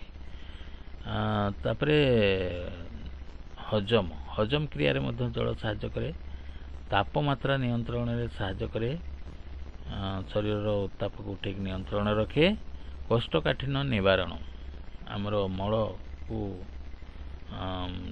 निष्कासन रे सहायक हुए। कोष्ठकाठिन्य हवा को दिए नहीं। तेणु जल आमर आवश्यक गोटे पोषण। एसबू आम कौटू पाइलु ना मूल जिनस है पोषक तत्वर प्रकार। जिते या उपरे कौन सी नोट तैयारी करुच से यही पॉइंट उपरे गुरुत्व दब। तापरे देखिबा आउ नेक्स्ट कौन पाठ आमर एथिरे अछि जीव मानकरे पोषण प्रकार। ये देखो जीव मानकरे पोषण प्रकार। जीव माने की प्रकार पोषण नहीं थांती देखिबा एथिरे को पॉइंट उपरे हमें गुरुत्व देवा। स्वयंपोषी यह दी प्रकार जीव अछंती स्वयंपोषी आउ परोपोषी। तो स्वयंपोषी की प्रकार पोषण नहीं थाए। स्वयंपोषी हैला उद्भिद एटी देखो उद्भिद आलोक संश्लेषण द्वारा खाद्य प्रस्तुत करती। उद्भिद माने आलोक संश्लेषण द्वारा ही तांको पत्र रे खाद्य प्रस्तुत करिथांती। तापरे परोपोषी जीव से माने की प्रकार पोषण नहीं थांती ना से माने परोपोषी जीव माने होलोजोइक जेमती मनुष्य यार उदाहरण होलोजोइक माध्यम रे से ग्रहण हजम शोषण आत्मसात निष्कासन। यार अर्थ होची मनीष खाद्य ग्रहण करे तार हजम करे आउ शरीर रे किछि तार उपादान शोषण हेकी रक्त रे मिसी शरीर गठन करिथाए आउ आत्मसात करे अर्थात सब खाद्य को से खाई हजम करे एवं शरीर रे शोषित हेकी रुहे एवं निष्कासन करे। जो खाद्य शरीर आवश्यक करे नहीं ताहा मल द्वारा निष्कासित होता है। तापरे ए जो परोपोषी प्राणी भितर गोटे मनीष गला एवं आउ कौन अच्छी साप्रोफाइटिक सेटा कौन ना ये छतु मृत जैव पदार्थ उपरे निर्भर करिथाए। ये प्रकार ए गोष्ठीर जतिकी अछंती जीव से माने हम परिवेश को सफा सुतरा रखती। से माने मृत जैव पदार्थ उपरे निर्भर करती। मृत पचासड़ा जिनस को से माने ग्रहण करती जहाद्वारा परिवेश सफा सुतरा रुहे। ତାପରେ ପରଜୀବୀ ପରଜୀବୀ ଇଏ ଅନ୍ୟ ଜୀବ ଉପରେ ନିର୍ଭର କରିକି ବଞ୍ଚେ, ଯେମିତି ଉକୁଣି। ଏଠି ଦେଖ ଉକୁଣି, ଫିତାକୃମି ଏମାନେ ହେଲେ ପରଜୀବୀ। ଏମାନେ ନିଜେ ଖାଦ୍ୟ ପ୍ରସ୍ତୁତ କରନ୍ତି ନାହିଁ, ଏମାନେ ପରଜୀବର ଖାଦ୍ୟକୁ ଶୋଷଣ କରିଥାନ୍ତି। ଯେମିତି ଉକୁଣି ମେଜବାନ ଉପରେ ନିର୍ଭର, ଅର୍ଥାତ୍ ଯାହା ଉପରେ ସେମାନେ ରୁହନ୍ତି ତାହାଠୁ ହିଁ ସେମାନେ ଖାଦ୍ୟ ସଂଗ୍ରହ କରନ୍ତି। ଆଉ ପରପୋଷୀ ଜୀବ ଆଉ କ'ଣ ହେଇପାରେ? ଗୋଟେ ଉଦାହରଣ ଏଠି ଦିଆଯାଇଛି, ଲକ୍ଷ୍ୟ କର। ଆମିବା, ଫାଗୋସାଇଟୋସିସ୍, ହାଇଡ୍ରା, ଟେଣ୍ଟାକଲ୍ ବ୍ୟବହାର, ଏଇସବୁ ଅଛି ତୁମର ଏ ଯେଉଁ ପରପୋଷୀ ଜୀବ ଉପରେ ଯେତେବେଳେ ନଟିଏ କରିବ ୟା ଉପରେ ଗୁରୁତ୍ୱ ଦେବ। ତାପରେ ଦେଖିବା ଆମର ପୋଷଣର ଆଉ କେଉଁ ଦିଗ ପ୍ରତି ଆମେ ଧ୍ୟାନ ଦେବା। ତାପରେ ଅଛି ଉଦ୍ଭିଦରେ ଆଲୋକ ସଂଶ୍ଳେଷଣ। ଏଠି ଦେଖ ଉଦ୍ଭିଦରେ ଆଲୋକ ସଂଶ୍ଳେଷଣ କିପରି ହୁଏ। ତ ୟା ଉପରେ ଯେତେବେଳେ ପାଠ ପଢ଼ିବ ସେତେବେଳେ କେଉଁ ଦିଗ ପ୍ରତି ଧ୍ୟାନ ଦେବ ନା ଆମେ ଦେଖିବା ଏଥିରେ ତିନିଟା ଦିଗ ପ୍ରତି ଆମକୁ ଜୋର ଦେବାକୁ ହେବ। ଗୋଟେ ହେଲା ଆଲୋକ ପ୍ରତିକ୍ରିୟା, ଅନ୍ଧାର ପ୍ରତିକ୍ରିୟା ଯାକୁ କାଲଭିନ୍ ଚକ୍ର କୁହାଯାଏ, ଆଉ ପ୍ରଭାବିତ କରୁଥିବା କାରକ। ତ ପ୍ରଥମେ ଦେଖିବା ଆଲୋକ ପ୍ରତିକ୍ରିୟାରେ କ'ଣ କ'ଣ ସବୁ ପାଠ ବର୍ଣ୍ଣନା କରାଗଲା। କ୍ଲୋରୋପ୍ଲଷ୍ଟରେ ଆଲୋକ ଶକ୍ତି ବା ରାସାୟନିକ ଶକ୍ତି, ଯେଉଁଟାକୁ ସଂକ୍ଷେପରେ ATP NADPH କୁହାଯାଉଛି। ତାପରେ ଜଳରୁ ଅମ୍ଳଜାନ ନିର୍ଗତ, ଜଳରୁ କେମିତି ଅମ୍ଳଜାନ ବାହାରେ ସେ କଥା ପ୍ରତି ଆମେ ଦେଖିବା। ଏଇଟା କ'ଣ ପାଇଁ ଦେଖିବା ନା ଆଲୋକ ପ୍ରତିକ୍ରିୟା ପାଇଁ, ଯେଉଁଟାକି ଉଦ୍ଭିଦରେ ଆଲୋକ ସଂଶ୍ଳେଷଣ ବେଳେ ଏଇସବୁ ଉତ୍ପାଦ ବାହାରିଥାଏ। ତାପରେ ଅନ୍ଧାର ପ୍ରତିକ୍ରିୟା ଯାହାକୁ କାଲଭିନ୍ କୁହାଯାଏ, ସେଥିରେ ଆମେ କ'ଣ ସବୁ ପାଠ ଦେଖିଲେ? ଏଥିରେ ଅଛି CO2 ATP ଓ NADPH ବ୍ୟବହାର କରି ଗ୍ଲୁକୋଜରେ ପରିଣତ ହୁଏ, ଏ କଥା ଆମେ ଜାଣିଲେ। ଅନ୍ଧାର ପ୍ରତିକ୍ରିୟା ଯାହାକୁ କାଲଭିନ୍ ଚକ୍ର କୁହାଯାଏ, ଏଇଟା କେଉଁଠୁ ଆସିଲା ନା ଉଦ୍ଭିଦରେ ଆଲୋକ ସଂଶ୍ଳେଷଣ ବେଳେ ସେ ଜିନିଷ ଆମେ ପାଇଥାଉ। ତାପରେ ପ୍ରଭାବିତ କରୁଥିବା କାରକ, କେଉଁ କାରକ ଗୁଡ଼ିକ ଆଲୋକ ସଂଶ୍ଳେଷଣରେ ପ୍ରଭାବିତ କରିଥାଏ? ଦେଖ ଏଥିରେ ଅଛି ଆଲୋକ ତୀବ୍ରତା, CO2 ଏକାଗ୍ରତା, ତାପମାତ୍ରା, ଜଳ ଆଉ କ୍ଲୋରୋଫିଲ୍, ଏଇସବୁ ଜିନିଷ ଆମେ ପାଇବା। ଇଏ ଗଲା ତୁମର ଏଥିରେ ଉଦ୍ଭିଦରେ ଆଲୋକ ସଂଶ୍ଳେଷଣ ଉପରେ, ଏଇ ପଏଣ୍ଟ ଉପରେ ଆମେ ଜୋର ଦେବା ଏବଂ ନୋଟଟିଏ ପ୍ରସ୍ତୁତ କରିବା। ତାପରେ ଅଛି ଦେଖ ପ୍ରାଣୀ ମଣିଷରେ ପୋଷଣ, ଯେଉଁଟାକି ପାଚନ ତନ୍ତ୍ର। ୟା ଉପରେ ଆମେ କ'ଣ କ'ଣ ପାଠ ଦେଖିଲେ? ଏଠି ଦେଖ, ଏଠି ଆମେ ପାଇଲେ ଅଳିମେଣ୍ଟାରୀ କେନାଲ, ପାଟି, ପାକସ୍ଥଳୀ, ক্ষুদ্রান্ତ୍ର, ବୃହଦାନ୍ତ୍ର, ଏଇସବୁ ବିଷୟରେ ଆଲୋଚନା କରାଗଲା। କେଉଁଠି ନା ପ୍ରାଣୀ ମଣିଷରେ ପୋଷଣ, ଯେଉଁଟାକି ପାଚନତନ୍ତ୍ର, ସେଥିରେ ୟାରି ପଏଣ୍ଟ ଉପରେ ଆମେ ନୋଟଟିଏ ପ୍ରସ୍ତୁତ କରିବା। ତ ଏବେ ଦେଖିବା ଅଳିମେଣ୍ଟାରୀ କେନାଲରେ ଆଉ କ'ଣ କ'ଣ ସବୁ ବର୍ଣ୍ଣନା କରାଯାଇଛି। ଏଥିରେ ପାଟି, ଗ୍ରାସନଳୀ, ପାକସ୍ଥଳୀ, ক্ষুদ্রান্ତ୍ର, ବୃହଦାନ୍ତ୍ର, ମଳଦ୍ୱାର, ଏଇସବୁ କଥା ଏଥିରେ ଉଲ୍ଲେଖ କରାଯାଇଛି। ଆଉ ପାଟିରେ କ'ଣ ଅଛି? ପାଟିରେ ଅଛି ଦାନ୍ତ, ଖାଦ୍ୟ ଚୋବାଏ, ଏକଥା ଆମେ ଜାଣିଲେ। ଆଉ ଲାଳରେ କ'ଣ ଅଛି? ଲାଳରେ ଥିବା ଆମାଇଲେଜ୍ ଷ୍ଟାର୍ଚକୁ ମାଲ୍ଟୋଜରେ ପରିଣତ କରେ। ତ ଲାଳ ଏଇସବୁ କାମ କରିଥାଏ। ଆଉ ଲାଳ କେଉଁଠି ରୁହେ? ପାଟିରେ। ପାଟିରେ ଦାନ୍ତ ବି ଅଛି, ଲାଳ ବି ଅଛି। ଏଇ ଦୁଇଟା କଥାକୁ ଆମେ ପାଟି ସହିତ ଯୋଡ଼ିକି ନୋଟଟିଏ କରିବା।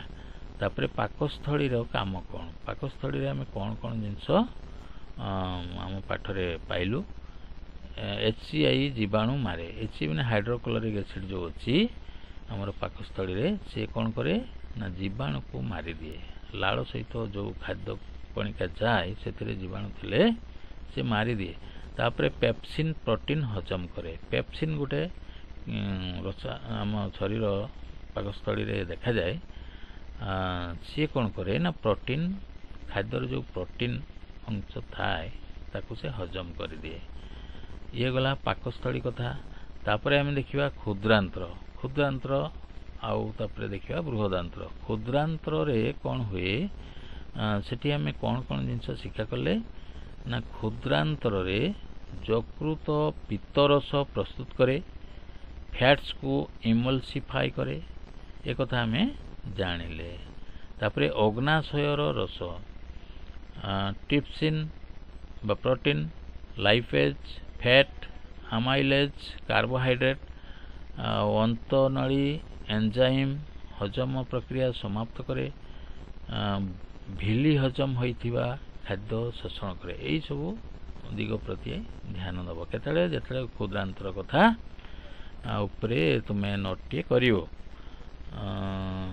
ତାପରେ ବୃହଦାନ୍ତ୍ରରେ କ'ଣ ସବୁ କାର୍ଯ୍ୟ ହୋଇଥାଏ ଦେଖିବା। ବୃହଦାନ୍ତ୍ରରେ କ'ଣ ହୁଏ ନା ଜଳ ଶୋଷଣ କରେ, ମଳ ଗଠନ କରେ, ଏତିକି କାମ ତାର। ବୃହଦାନ୍ତ୍ରର କାମ ହେଲା ସେତିକି। ଇଏ ଗଲା ତୁମର ପ୍ରାଣୀ ମଣିଷରେ ପୋଷଣ ଯେଉଁ କାମ ହୁଏ, ପୋଷଣ କ୍ରିୟା, ହଜମ କ୍ରିୟା, ପାଚନ ତନ୍ତ୍ର, ତା ଉପରେ ନୋଟ୍ କଲାବେଳେ ୟା ପ୍ରତି ଆମକୁ ଧ୍ୟାନ ଦେବାକୁ ପଡ଼ିବ। ତାପରେ ସନ୍ତୁଳିତ ଆହାର, ଏଇଠି ଦେଖ ସନ୍ତୁଳିତ ଆହାର ଯେତେବେଳେ ଆମେ ୟା ଉପରେ ପାଠଟିଏ ପଢ଼ିଲୁ ବା ଆଲୋଚନା ଶୁଣିଲୁ, ଦେଖିଲୁ, ସେଠି କେଉଁ କଥା ଉଲ୍ଲେଖ ଅଛି ନା ଆମର ସନ୍ତୁଳିତ ଆହାର ଉପରେ ଆମେ ପାଇବା ଯେ carbohydrate, protein, fat, vitamin, minerals, ଜଳ ଆଉ ରଫେଜ୍ର ସଠିକ୍ ଅନୁପାତ କଥା ଆମେ ଜାଣିଲେ। ତାପରେ ବୟସ, ଲିଙ୍ଗ, କାର୍ଯ୍ୟକଳାପ ଓ ସ୍ୱାସ୍ଥ୍ୟ ଅବସ୍ଥା ଉପରେ ନିର୍ଭର କରେ। ଏଇଟା କ'ଣ ନା ଆହାରଟା ଯେତେବେଳେ ଆମେ ସନ୍ତୁଳିତ ଆହାର ନେବା, ଶରୀର ପାଇଁ କେଉଁ ଖାଦ୍ୟରୁ କେତେ ପରିମାଣ ଦରକାର, ତାର ଗୋଟେ ବ୍ୟାଲେନ୍ସ ଡାଏଟ୍ ଯେତେବେଳେ ନେବା, ସେତେବେଳେ ଆମେ ଏଇ ଦିଗ ପ୍ରତି ଧ୍ୟାନ ଦେବା। କ'ଣ ଏଠି ଆମେ ଦେଖିବା ନା carbohydrate, protein, fat, vitamin, minerals, ଜଳ, ରଫେଜ୍, ଏସବୁ ଯେମିତି ସଠିକ୍ ମାତ୍ରାରେ ଥିବ। ସେହିପରି ବୟସ, ଲିଙ୍ଗ, କାର୍ଯ୍ୟକଳାପ ଓ ସ୍ୱାସ୍ଥ୍ୟ ଅବସ୍ଥା ଉପରେ ନିର୍ଭର କରେ। ଆମର ଯେଉଁ ବ୍ୟାଲେନ୍ସ ଡାଏଟ୍ଟା ବା ସନ୍ତୁଳିତ ଆହାରଟା ବୟସ ଅନୁସାରେ କମ୍ ବେଶୀ ହେଇପାରେ, ଲିଙ୍ଗ ପୁରୁଷ ସ୍ତ୍ରୀ ହିସାବରେ କମ୍ ବେଶୀ ହେଇପାରେ, କାର୍ଯ୍ୟକଳାପ ଧର ଜଣେ ଶ୍ରମିକ ଲୋକ, ତାର କେଉଁ ବ୍ୟାଲେନ୍ସ ଡାଏଟ୍ ଦରକାର ବା ସନ୍ତୁଳିତ ଖାଦ୍ୟ ଦରକାର, ଜଣେ ମାନସିକ ପରିଶ୍ରମ କରୁଥିବା, ଅଧ୍ୟୟନ କରୁଥିବା ଛାତ୍ର ପାଇଁ କେଉଁ ସନ୍ତୁଳିତ ଆହାର ଦରକାର।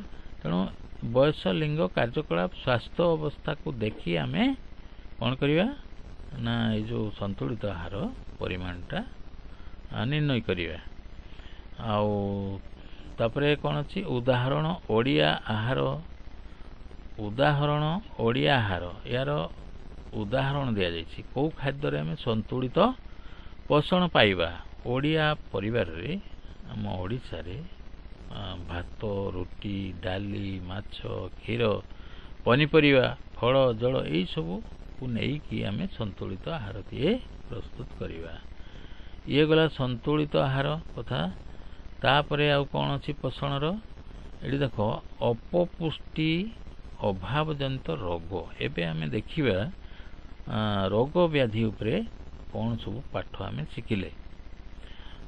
ତ ଅପପୁଷ୍ଟି ଅଭାବଜନିତ ରୋଗ ବର୍ଣ୍ଣନା କଲାବେଳେ ତୁମେ କେଉଁ ପଏଣ୍ଟ ଉପରେ ଗୁରୁତ୍ୱ ଦେବ ନା ଏଠି ଅଛି ପ୍ରୋଟିନ୍ ଶକ୍ତି ଅପପୁଷ୍ଟି, ଭିଟାମିନ୍ ଅଭାବ, ମିନେରାଲ୍ସ ଅଭାବ, ଆଉ ଏହାକୁ ନିବାରଣ କିପରି କରିବା ତା ଉପରେ କିଛି ଟିପ୍ସ ଦିଆଯାଇଛି। ଦେଖ ପ୍ରୋଟିନ୍ ଶକ୍ତି ଅପପୁଷ୍ଟିରେ କ'ଣ ଲେଖିବା ନା ଏଥିରେ ଆମେ ଲେଖିବା ଯେ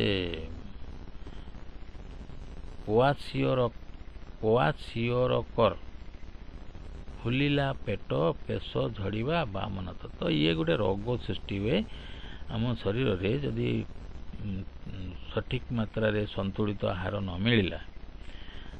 ବା ପୋଷଣ ନହେଲା ତାହେଲେ କ୍ୱାସିଓକର ଗୋଟେ ରୋଗ ଯେଉଁଟାକି ପିଲାମାନଙ୍କୁ ହୋଇଥାଏ, ସେଥିରେ ପିଲାର ପେଟ ଫୁଲିଯିବ, କେଶ ଝଡ଼ିବା ଆରମ୍ଭ କରିବ, ଆଉ ସେ ବାମନ ହେଇପାରେ। ତ ଇଏ ହେଲା ଅପପୁଷ୍ଟିରୁ ସୃଷ୍ଟି ହେଉଥିବା କିଛି ବ୍ୟାଧି। ଆଉ ଗୋଟେ ହେଲା ମାରାସ୍ମସ୍ ଗୋଟେ ରୋଗ। ଏଥିରେ କ'ଣ ହୁଏ ନା ଅତ୍ୟଧିକ ପତଳା ହେଇଯାଏ, ଯାହାକୁ ଏଇ ରୋଗଟା ହେବ ସେ ପତଳା ହେଇଯିବ, ମାଂସପେଶୀ ନଷ୍ଟ ହେଇଯିବ, ଶରୀର ଶୁଖିଯିବ। ତ ଏଇ ଲକ୍ଷଣ ଦେଖାଦେବ। ପ୍ରୋଟିନ୍ ଶକ୍ତି ଆଉ ଅପପୁଷ୍ଟି ଯଦି ହୁଏ ତାହେଲେ ଏଇ ରୋଗ ଗୁଡ଼ିକ ଦେଖାଦେବ। ତାପରେ ଭିଟାମିନ୍ ଅଭାବ ହେଲେ କ'ଣ ଆମେ ଅସୁବିଧାର ସମ୍ମୁଖୀନ ହେବୁ? ଭିଟାମିନ୍ ଅଭାବ ହେଲେ ଆମେ କେତେକ ବ୍ୟାଧି ବା କେତେକ ଅସୁବିଧା ଶରୀରରେ ଦେଖାଯାଏ। ଯେମିତି ଭିଟାମିନ୍ ଏ ଅଭାବ ହେଲେ ରାତି କଣା ବା ରାତିରେ ଆମକୁ ଭଲ ଦେଖାଯିବନି, ଅନ୍ଧାର କଣା ଯାହାକୁ ଆମେ କହୁଛୁ। ଭିଟାମିନ୍ B1 ବେରି ରୋଗ ହେବ, ଭିଟାମିନ୍ B12 ରକ୍ତହୀନତା ହେବ, ଭିଟାମିନ୍ ସି ସ୍କର୍ଭି ହେବ, ଭିଟାମିନ୍ ଡି ଅଭାବରେ ରିକେଟ୍ସ ହେବ, ଭିଟାମିନ୍ କେ ଅଭାବରେ ଅତ୍ୟଧିକ ରକ୍ତସ୍ରାବ ହେବ। ରକ୍ତସ୍ରାବ ବନ୍ଦ ହେବନି, ଜମାଟ ବାନ୍ଧିବନି ଭିଟାମିନ୍ କେ ର ଅଭାବରେ। ତ ଇଏ ଗଲା ଭିଟାମିନ୍ର ଅଭାବରେ କ'ଣ କ'ଣ ସବୁ ରୋଗ ହୁଏ ଆମେ ଜାଣିଲେ। ତାପରେ ଅଛି ମିନେରାଲ୍ସ ଅଭାବରେ। ଏଇ ଯେଉଁ ମିନେରାଲ୍ସରୁ ଆମେ କ'ଣ ପାଠ ଶିକ୍ଷା କଲେ ନା ଲୌହ। ମିନେରାଲ୍ସଟା କେଉଁ ଇଏରେ ଅଛି? ଲୌହ ବା ରକ୍ତରେ ଅଛି। ଯଦି ଏହାର ଅଭାବ ହୁଏ ତାହେଲେ ରକ୍ତହୀନତା ଦେଖାଦେବ। ଆଉ କ୍ୟାଲସିୟମ୍ ଦୁର୍ବଳ ହାଡ଼ ଦାନ୍ତ ଇତ୍ୟାଦିକୁ ମଜବୁତ କରିଥାଏ। ଆଉ ଯଦି ଆମର ମିନେରାଲ୍ସ ଅଭାବ ହୁଏ ତାହେଲେ ହାଡ଼ ସବୁ ଆମର ଦୁର୍ବଳ ହେଇଯିବ। ତାପରେ ଆୟୋଡ଼ିନ୍ ଆଉ ଗୋଏଟର, ଏ ଜିନିଷ ମଧ୍ୟ ମିନେରାଲ୍ସରୁ ମିଳିଥାଏ। ଆଉ ଏହାର ଅଭାବରେ ଗୋଏଟର ରୋଗ ହୋଇଥାଏ। ତାପରେ ଦେଖିବା ଏଇ ଯେଉଁ ନିବାରଣ ଆମେ କେମିତି ଏସବୁରୁ ବଞ୍ଚିବା, କେମିତି ରକ୍ଷା ପାଇବା, ନିବାରଣ କିପରି କରିବା? ତ ନିବାରଣ ଉପରେ ଯେତେବେଳେ ନୋଟ୍ଟିଏ ପ୍ରସ୍ତୁତ କରୁଛ ସେତେବେଳେ ସନ୍ତୁଳିତ ଆହାର ୟା ଉପରେ ଜୋର ଦେବ। ସନ୍ତୁଳିତ ଆହାର ଖାଇଲେ ଆମେ ନିବାରଣ କରିପାରିବା। ଆୟୋଡାଇଜ୍ଡ ଲୁଣ ବ୍ୟବହାର କରିବା, ଆଉ ଲୌହ କ୍ୟାଲସିୟମ୍ ଖାଦ୍ୟ ଇତ୍ୟାଦି ଖାଇବା, ଆଉ କୃମିନାଶକ ଔଷଧ ବା ବଟିକା ଖାଇବା। ତ ଇଏ ଗଲା ନିବାରଣ ପାଇଁ ଏଇସବୁ ପଦକ୍ଷେପ ନେବା। ତ ଇଏ ଥିଲା ଆମର ଅପପୁଷ୍ଟି ଅଭାବଜନିତ ରୋଗର ଯେଉଁ ସବ୍ କଣ୍ଟେଣ୍ଟ ବା ତା ଉପରେ ନୋଟ୍ଟିଏ ପ୍ରସ୍ତୁତ କଲାବେଳେ ଆମେ ଏଇ ପଏଣ୍ଟ ପ୍ରତି ଧ୍ୟାନ ଦେବା। ତାପରେ ଦେଖିବା ଖାଦ୍ୟ ଅପମିଶ୍ରଣ ଉପରେ କ'ଣ ସବୁ ଆମକୁ ଧ୍ୟାନ ଦେବାକୁ ପଡ଼ିବ। ଖାଦ୍ୟ ଅପମିଶ୍ରଣ ଯେତେବେଳେ ବର୍ଣ୍ଣନା କରିବ, ଲେଖିବ, ତା ଉପରେ ନୋଟ୍ଟିଏ ପ୍ରସ୍ତୁତ କରିବ, ସେତେବେଳେ ସାଧାରଣ ଅପମିଶ୍ରଣ କଥା ଆସିବ, ପ୍ରଭାବ କ'ଣ ହେଉଛି ଆସିବ, ନିରାକରଣ ବା ନିବାରଣ କିପରି କରାଯିବ ସେ କଥା ଲେଖିବ। ସାଧାରଣ ଅପମିଶ୍ରଣ ଲେଖିଲା ବେଳେ କେଉଁ ଦିଗ ପ୍ରତି ଧ୍ୟାନ ଦେବ ନା କ୍ଷୀରରେ ପାଣି ଅପମିଶ୍ରଣ କେଉଁଠି ହୁଏ? କ୍ଷୀରରେ ପାଣି ଦେଇକି ତାକୁ ଅପମିଶ୍ରଣ କରାଯାଏ। କୃତ୍ରିମ ରଙ୍ଗ, ଖାଦ୍ୟ ପଦାର୍ଥରେ ରଙ୍ଗ ଦେଇକି ତାକୁ ସୁନ୍ଦର ଦେଖିବାର ଲୋକମାନେ ତାକୁ କ'ଣ କରନ୍ତି? ଅପମିଶ୍ରଣ କରିକି କୃତ୍ରିମ ରଙ୍ଗ ଦେଇକି ମେଟାଲିନ୍, ୟେଲୋ ଏଇସବୁ ରଙ୍ଗ ଦେଇକି ଗ୍ରାହକକୁ ଆକର୍ଷଣ କରନ୍ତି ବା ତାଙ୍କ ଖାଦ୍ୟ ପଦାର୍ଥ ସତେଜ ଅଛି ବୋଲି ସେମାନେ ଦେଖାଇବାକୁ ଚାହାନ୍ତି। ତେଣୁ କୃତ୍ରିମ ରଙ୍ଗ ଥିବା ଖାଦ୍ୟ ଗ୍ରହଣ କରିବ ନାହିଁ, ଆଦୌ ନେବ ନାହିଁ। ଆଚ୍ଛା, ରାସାୟନିକ ରଙ୍ଗ, କିଛି ରାସାୟନିକ ରଙ୍ଗ ବା କେମିକାଲ ଯେଉଁ କଲର୍ ଅଛି ତାକୁ ମଧ୍ୟ ସେମାନେ ମିଶ୍ରଣ କରିଥାନ୍ତି। ଏସବୁ ହେଲା ସାଧାରଣ ଅପମିଶ୍ରଣ, ଖାଦ୍ୟକୁ ଅପମିଶ୍ରଣ କରାଯାଏ। ଆଉ ଗୋଟେ କ'ଣ ଅଛି? ପ୍ରଭାବ। ଏହାଦ୍ୱାରା ପ୍ରଭାବ କ'ଣ କ'ଣ ପଡ଼ୁଛି ନା ଆମ ଶରୀରରେ ଆଲର୍ଜି ହେବ, ଆଉ ଖାଦ୍ୟ ବିଷାକ୍ତତା ଦେଖାଦେବ, ଦୀର୍ଘକାଳୀନ ରୋଗ ହୋଇପାରେ। ତେଣୁ ଏ ଯେଉଁ ଅପମିଶ୍ରଣ ଖାଦ୍ୟ ଦ୍ୱାରା ଏଇସବୁ ପ୍ରଭାବ ଦେଖାଦେଇପାରେ। ଆଉ ଇଏ ଗଲା ଅପମିଶ୍ରଣର ପ୍ରଭାବରେ ଏଇସବୁ ହେଉଛି। ତାପରେ ନିବାରଣ କେମିତି କରିବା? ଅପମିଶ୍ରଣ ତ ହେଲା, ଏସବୁ ଖାଦ୍ୟ ବି ଧର ଆମେ ଖାଇଲୁ, ତ ଆମେ ୟାକୁ ନିବାରଣ କେମିତି କରିବା ବା ଇଏ ଆଉ ହେବ ନାହିଁ ଆଗକୁ, ସେଥିପାଇଁ ଆମେ କ'ଣ ସବୁ ଷ୍ଟେପ୍ ନେବା, ପଦକ୍ଷେପ କ'ଣ ନେବା? ତ ଏଥିପାଇଁ ଆମକୁ କ'ଣ କାମ କରିବାକୁ ହେବ ନା ବ୍ରାଣ୍ଡେଡ୍ ପ୍ୟାକେଜ୍ଡ ଖାଦ୍ୟ କିଣିବା। ଆମେ ବଜାରରୁ ଯେତେବେଳେ କିଣୁଛନ୍ତି ବ୍ରାଣ୍ଡେଡ୍ ଲାଇସେନ୍ସ ପ୍ରାପ୍ତ ପ୍ୟାକେଜ୍ରେ ଯାହା ଖାଦ୍ୟ ଅଛି ତାକୁ କିଣିବା। ଆଉ FSSAI ଏଇ ଚିହ୍ନ ଥିବା ଖାଦ୍ୟ ଆମେ କିଣିବା। ତାପରେ ଆଉ କ'ଣ କରିବା ନା ଖୋଲା ଖାଦ୍ୟ ଖାଇବା ଠାରୁ ଦୂରେଇ ରହିବା। ଖୋଲା ବଜାରରେ ଯେଉଁ ଖାଦ୍ୟ ମିଳୁଛି ତାର ସୁରକ୍ଷା ବ୍ୟବସ୍ଥା କିଛି ନାହିଁ, ଢାଙ୍କୁଣୀ ନାହିଁ, ତାକୁ ଠିକ୍ସେ ସୁରକ୍ଷିତ ଅବସ୍ଥାରେ ରଖାଯାଇ ନାହିଁ, ସେ ପ୍ରକାର ଖାଦ୍ୟ ଆମେ ଖାଇବାନି, ତାଠୁ ଦୂରରେ ରହିବା। ଇଏ ଗଲା ନିବାରଣର କେତେକ ଷ୍ଟେପ୍। ତାପରେ ଦେଖିବା ୟା ଯେଉଁ ନେକ୍ସଟ ଯେଉଁ ଆମେ ପଢ଼ିଲେ ଏଇ ପୋଷଣର ତାପର ଜିନିଷଟା, ଏ ଯେଉଁ ତାପରେ ଯେଉଁ ଟପିକଟି ଅଛି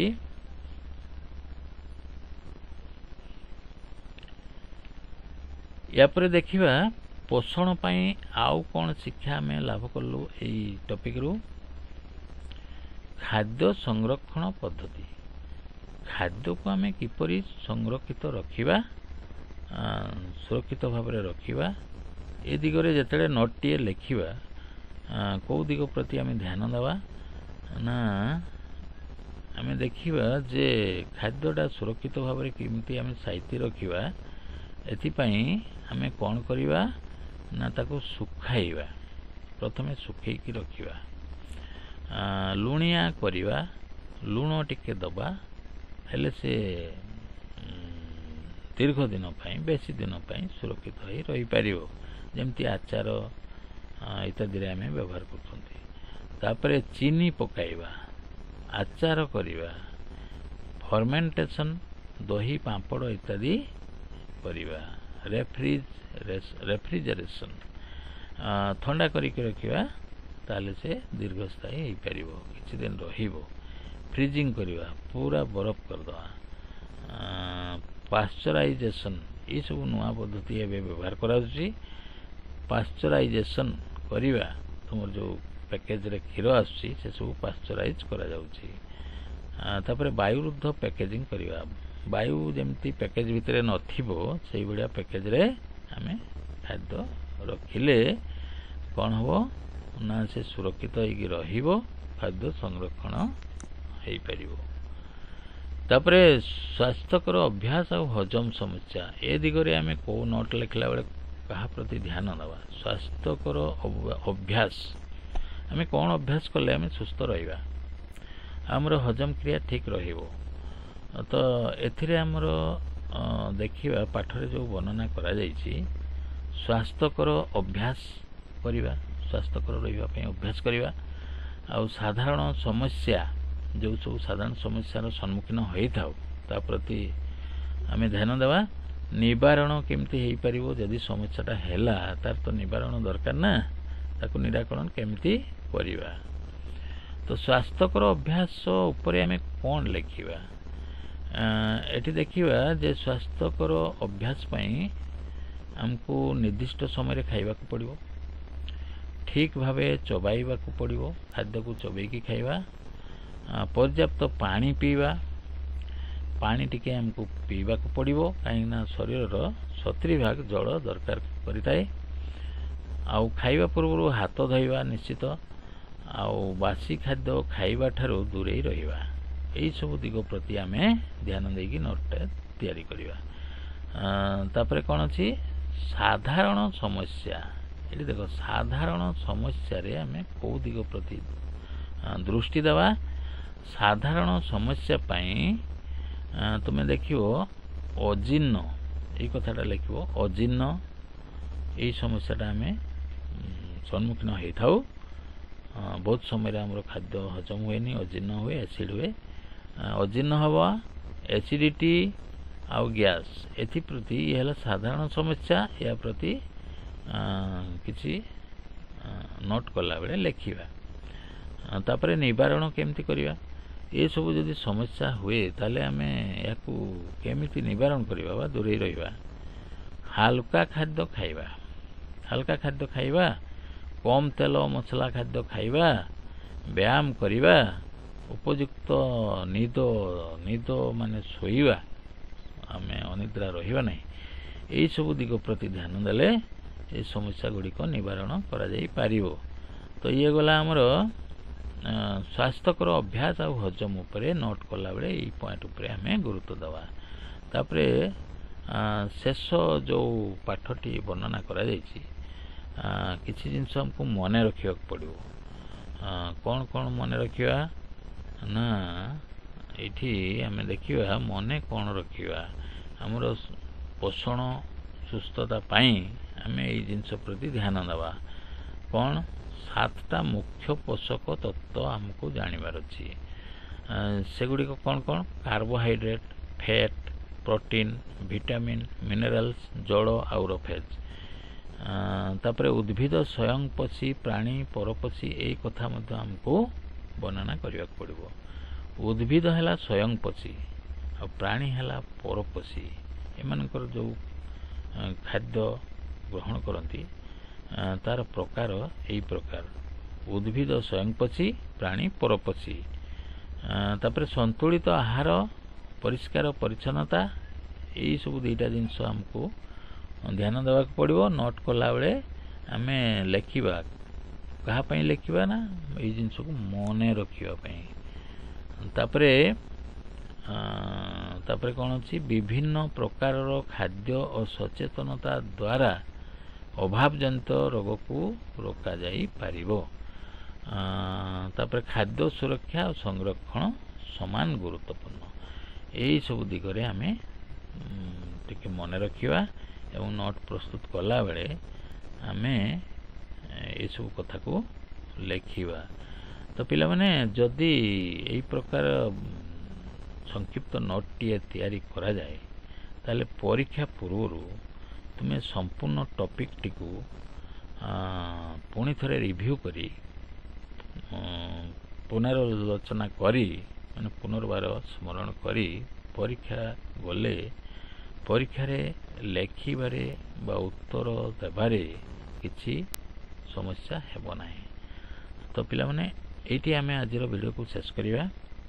ଭିଡ଼ିଓଟି ଟିକେ ଲମ୍ବା ହେଇଛି, କାହିଁକି ନା ଏ ଟପିକ୍ର ଯେଉଁ ପ୍ରସଙ୍ଗ ଗୁଡ଼ିକ ଅଛି ଏଥିରେ ଡିଟେଲ୍ ଆମେ ନ ଜାଣିଲେ ପରୀକ୍ଷା ପାଇଁ ଠିକ୍ ଭାବରେ ପ୍ରସ୍ତୁତ ହୋଇପାରିବା ନାହିଁ।